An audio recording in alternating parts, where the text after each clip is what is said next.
क्या इस बार बीजेपी के अपने ही नेता बीजेपी को सत्ता से बाहर का रास्ता दिखाएंगे? क्या बीजेपी इस बार अपने ही नेताओं के टिकट काट कर अपने लिए मुसीबत मोल ले रही है? क्या बीजेपी नए चेहरों पर दांव लगाकर पुराने लोगों की अहमियत कम करने की कोशिश कर रही है? कई ऐसे सवाल हैं जो लोगों के जहन में इस वक्त हैं, लेकिन सबसे बड़ी बात यह है कि जो बीजेपी के नेता खुद को 50,000 वोटों से जीतने का दावा कर रहे थे, कह रहे थे कि हम 50,000 से ज्यादा वोटों से जीतेंगे, उनका टिकट तक बीजेपी ने काट दिया। और ऐसा काटा जिसके बाद उनकी अब खिल्ली उड़ाई जा रही है और कहा जा रहा है कि जब आपकी पार्टी को ही आप पर भरोसा नहीं है तो आप लोगों का भरोसा कैसे जीत पाएंगे? दरअसल बीजेपी ने आज गुजरात विधानसभा के लिए अपने उम्मीदवारों की पहली सूची जारी कर दी है। फिर इस बार 38 मौजूदा विधायकों के टिकट काट दिए गए हैं, पत्ता बिल्कुल साफ कर दिया गया है। जबकि 2017 में बीजेपी ने इस चुनाव में कांग्रेस के टिकट पर चुनाव लड़ने वाले 7 उम्मीदवारों को टिकट दिया था। इस साल जून में कांग्रेस से अलग होकर भाजपा में शामिल हुए हार्दिक पटेल को विरमगाम से टिकट दिया गया है, जबकि वडोदरा जिले की वाघोड़िया सीट से पिछले 6 बार से जीत रहे विधायक मधु श्रीवास्तव को टिकट ही नहीं दिया गया, उनका टिकट ही काट दिया गया। इस बार जो टिकट काटे जा रहे हैं उनकी जगह पर अश्विन पटेल को टिकट दिया गया है, मधु श्रीवास्तव की जगह पर। इस लिस्ट में आपको बता दें, बीजेपी ने 160 उम्मीदवारों के नामों की घोषणा की है।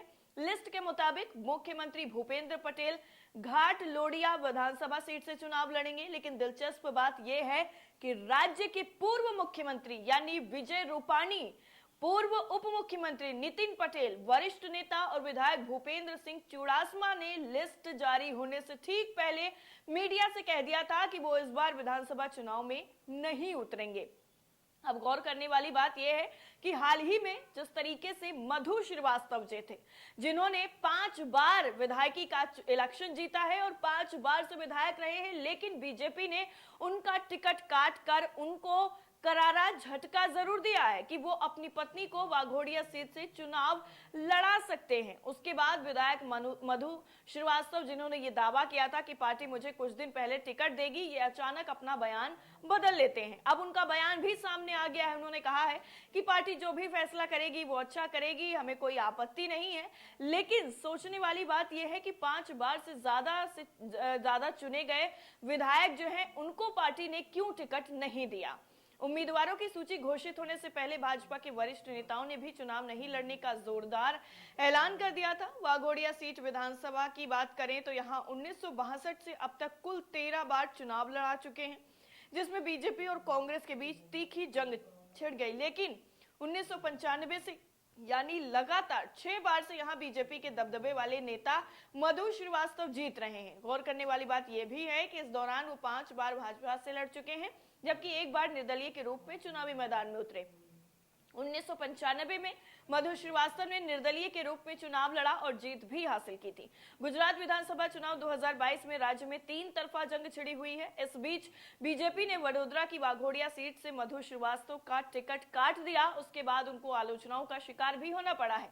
बीजेपी ने इस सीट से अश्विन पटेल को उतारा है। अब देखना यह होगा कि मधु श्रीवास्तव को हटाने के बाद अश्विन पटेल का प्रदर्शन कैसा रहेगा। लेकिन जब राज्य में 1 और 5 दिसंबर को वोटिंग होगी और 8 दिसंबर को उसके नतीजे आ जाएंगे और पहले चरण में 89 सीटों पर और दूसरे चरण में 93 सीटों पर वोट डाले जाएंगे। अब साफ है कि चुनाव प्रचार के लिए कुछ ही वक्त बचा हुआ है और सभी राजनीतिक दलों के पास कुछ वक्त के अंदर ही बहुत कुछ करने का जो वक्त है वो भी बचा हुआ है। पूर्व मुख्यमंत्री विजय रूपाणी ने एक मीडिया चैनल से बातचीत करते हुए कहा कि चुनाव न लड़ने के फैसले के बारे में पार्टी के नेतृत्व को पहले ही बता दिया गया था। विजय रूपाणी 5 साल तक राज्य के मुख्यमंत्री रहे हैं। इसके अलावा पूर्व उप मुख्यमंत्री नितिन पटेल, वरिष्ठ नेता और विधायक भूपेंद्र सिंह चुड़ासमा ने भी कहा है कि उन्होंने पार्टी नेतृत्व को चुनाव न लड़ने के अपने फैसले के बारे में जानकारी दे दी थी। गृह मंत्री हर्ष संघवी को मजूरा, हार्दिक पटेल को वीरमगाम, क्रिकेटर रविंद्र सिंह जडेजा की पत्नी रिवावा जडेजा को जामनगर उत्तम सीट से चुनाव मैदान में उतार दिया गया है। लेकिन जिस तरह से बीजेपी में बगावत हो रही है और बीजेपी टिकट काट रही है अपने ही नेताओं का, जो बीजेपी के लिए टेंशन बन गई है। दरअसल हिमाचल की सियासत में हर 5 साल पर जिस तरह सत्ता परिवर्तन का ट्रेंड चलता रहता है, 1985 से 5 साल कांग्रेस और 5 साल बीजेपी हिमाचल में राज कर रही है। एक चुनाव में कांग्रेस तो दूसरे चुनाव में बीजेपी। इस तरह से हिमाचल की सियासत में दोनों ही पार्टियां बारी बारी से सत्ता का स्वाद चखती हैं। 2017 के चुनाव में बीजेपी सत्ता में आई थी और जयराम ठाकुर मुख्यमंत्री बने थे। सत्ता परिवर्तन की रिवायत को देखते हुए कांग्रेस को अपनी वापसी की उम्मीद दिख रही थी, तो बीजेपी की चिंता काफी ज्यादा बढ़ रही। यही वजह है कि प्रियंका गांधी इस ट्रेंड को बरकरार रखने की अपील मतदाताओं से करती हैं। बीजेपी के लिए हिमाचल में सत्ता परिवर्तन की रिवायतों ने मुश्किलें खड़ी कर रखी हैं, जिसके चलते अमित शाह से लेकर पीएम मोदी तक इस ट्रेंड को बदलने की लोगों से अपील कर रहे हैं। हिमाचल में बीजेपी के लिए सबसे मुश्किल उसके अपने ही नेताओं ने खड़ी कर दी है, यानी जो बगावत के सुर हैं वो सिर्फ और सिर्फ गुजरात में ही नहीं है, हिमाचल में भी बगावत के जो सुर हैं, बगावती जो नेता हैं वो कम नहीं है। बीजेपी के 21 नेताओं ने बगावत का झंडा उठाकर चुनावी ताल ठोक रखी है। बीजेपी ने 11 मौजूदा विधायकों के टिकट काटे हैं तो 2 मंत्रियों के क्षेत्र बदल दिए। ऐसे में बीजेपी ने जिन नेताओं के टिकट काटे हैं उनमें से ज्यादातर नेताओं ने निर्दलीय चुनाव मैदान में कूद गए हैं। इसके अलावा कई नेता जो चुनाव लड़ने की दावेदारी कर रहे थे लेकिन टिकट नहीं मिलने के बाद निर्दलीय ताल ठोक दी है, जिसके चलते बीजेपी की कई सीटों पर सियासी समीकरण गड़बड़ा चुके हैं। हालांकि जेपी नड्डा से लेकर जयराम ठाकुर तक बीजेपी के बागी नेताओं को समझाने की कवायद जरूर कर चुके हैं, लेकिन बात बन नहीं पाई। पीएम मोदी ने कांगड़ा जिले की फतेहपुर विधानसभा सीट से निर्दलीय चुनाव लड़ रहे कृपाल परमार को फोन करके समझाने की भी कोशिश की और इस चीज का वीडियो भी सोशल मीडिया पर वायरल हो गया, जिसके बाद भी कृपाल ने उनकी बात नहीं मानी। इस बात से यह समझा जा सकता है कि बीजेपी के लिए बागी नेता कितनी बड़ी मुश्किल खड़ी कर सकते हैं, क्योंकि हिमाचल बहुत छोटा राज्य है जहां पर जीत हार में बहुत ज्यादा वोटों का अंतर नहीं होता है। हिमाचल प्रदेश के चुनाव में बीजेपी के गले की फांस पुरानी पेंशन स्कीम भी बड़ा मुद्दा है।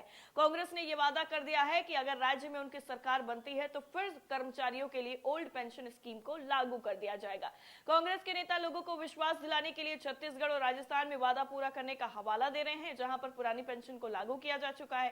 हिमाचल में भी बड़ी संख्या में रिटायर्ड सरकारी कर्मचारी हैं और मौजूदा कर्मचारी भी ओपीएस की मांग को लेकर अड़े हुए हैं, जो बीजेपी के लिए चुनाव में चिंता का सबब बन गया है।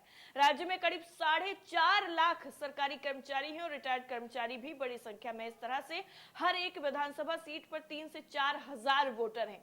हिमाचल जैसे राज्य में ये वोटर किसी भी दल का खेल बनाने और बिगाड़ने की ताकत रखते हैं।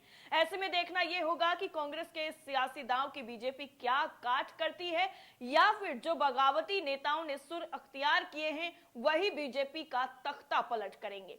इस वीडियो को लेकर आपकी राय क्या है, कमेंट करके जरूर बताइएगा। बाकी सारी अपडेट के लिए नेशन 360 को सब्सक्राइब करना बिल्कुल ना भूलें। जय हिंद।